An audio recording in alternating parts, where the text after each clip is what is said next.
দুপুরবেলা সেইভাবে কিছু খাওয়া দাওয়া হলো না, মুখটাও যেন কেমন একটা লাগছে। চাই এখন দুপুরবেলা তো সব দোকানই প্রায় বন্ধ হয়ে গেছে। এখন একমাত্র ওই কেলটুদার দোকানই খোলা আছে, ওখানেই যাই কিছু যদি পাই।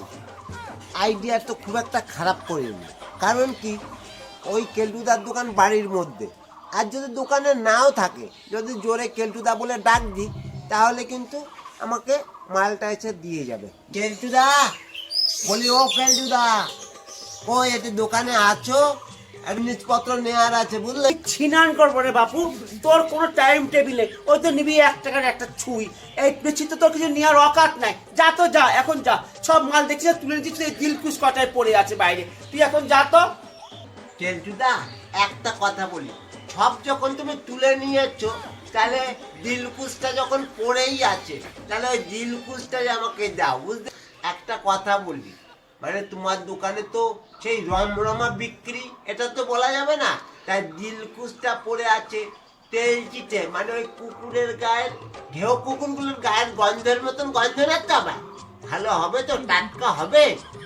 তাজা, মানে একদম তাজা। এই তো 10-12 দিন আগের মাল।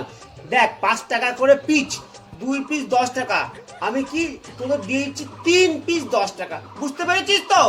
ওহো, 1 পিসেতে 5 টাকা আর 3 পিস 10 টাকা, তাহলে আমার একটু লাভ হচ্ছে বুঝতে পেরে। তাহলে 3 পিসটা দাও।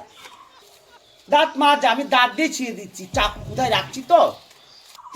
3 পিস 10 টাকা, ঠিক আছে? যাই, আর ডাকিস না, এবার চিরান করবো, অনেক বেলা হয়ে গেছে, 4টে বাজতে গেল। 1 পিস ফেরত রাখ, আমি 2 পিস নিচ্ছি। 5 টাকা ফেরত নে। কেলটু দাদা বলছি, 1 পিস দিয়ে আমি 5 টাকা ফেরত পেয়েছি, ঠিক আছে? আর 1 পিস এই নাও। তুই প্রতিবার যতবার আছিস আমাকে একটা পপলেটের মধ্যে ফেলিস। যা তো, তুই আর কখনো আসবি না এই দোকানে। যা, তোর মতন খরিদ্দার আমার হলো না হলো। এই নে তোর 5 টাকা, 5 আর 5 10, তোর টাকা শোধ বাদ, যা।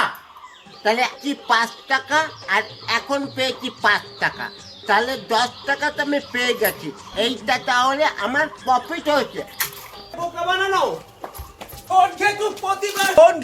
তুই প্রতিবারই কোনো না কোনো একটা চালাকি করে আমাকে মুরগি বানিয়ে যাস না। দেখবি একদিন তুই ফাঁদে পড়বি।